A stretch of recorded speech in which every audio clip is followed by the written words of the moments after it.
खबर आपके लिए लेके आया हूं सरकार से जुड़ी हुई और सरकारी कर्मचारियों से जुड़ी हुई। सरकार ने सरकारी कर्मचारियों के महंगाई भत्ते में 2% का इजाफा कर दिया है। ये बहुत बड़ी खबर है और बहुत अच्छी खबर है। हिंदू नववर्ष के शुरू होने से पहले ये कहें या फिर अगर देखें तो ये फाइनेंशियल ईयर अब खत्म हो रहा है और नया फाइनेंशियल ईयर शुरू हो रहा है। तो इसी सब के बीच में सरकार ने ये बड़ा फैसला करते हुए 2% की कर दी है बढ़ोतरी। अब 2% से ज्यादा जो है मतलब 2% तक लोगों को जो भत्ता है वो मिलेगा। कैसे मिलेगा उसका जो गुणागणित है उसके बारे में मैं आपको बता देता हूं। एक आंकड़ा पहले जो है वो 53% मिलता था और अब 2% बढ़ा के वो 55% महंगाई भत्ता दिया जाएगा।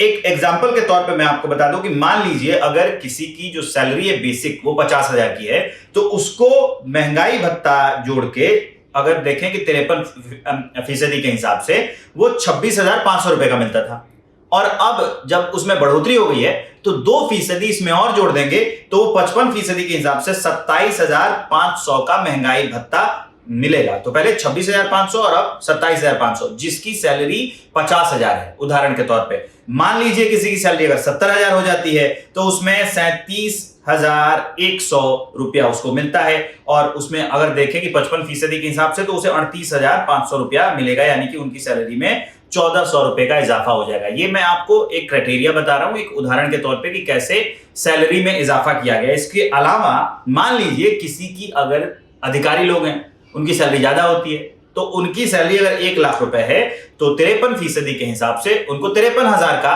पहले भत्ता मिलता था और अभी उनको 55% के हिसाब से 55,000 रुपए का डीए मिलेगा, यानी कि कर्मचारियों की सैलरी में 2,000 रुपए मंथली का इजाफा हो जाएगा 1 लाख के क्राइटेरिया वाले में। तो इस तरह से मैंने आपको बताया कि कैसे 50,000 वाले और उसके अलावा 70,000 वाले और 1,000 जो माफ कीजिएगा जो 1 लाख रुपए वाले हैं उनकी सैलरी में किस तरीके से इजाफा होगा। 2% का इजाफा किया गया है। इसके अलावा जानकारी ये भी है कि जो पिछली बार जो है वो इजाफा 2024 में किया गया था ये महंगाई भत्ते में, और अभी के लिए ये भी खास जानकारी है कि 2 महीने का एरियर भी कर्मचारियों को दिया जाएगा। सरकार ने जो ये दिया है महंगाई भत्ता उसमें 2 महीने का बकाया भी एक साथ जोड़कर सैलरी के साथ दी जाएगी। तो कुल मिलाकर देखें तो ये सरकारी कर्मचारियों के लिए बहुत अच्छी खबर है। इसके अलावा जो लोग इससे जुड़े हुए हैं इससे क्या है कि बाजार में भी रौनक आएगी, क्योंकि अक्सर आप देखा गया है कि जब सैलरी बढ़ती है तो लोगों की क्रय क्षमता बढ़ती है।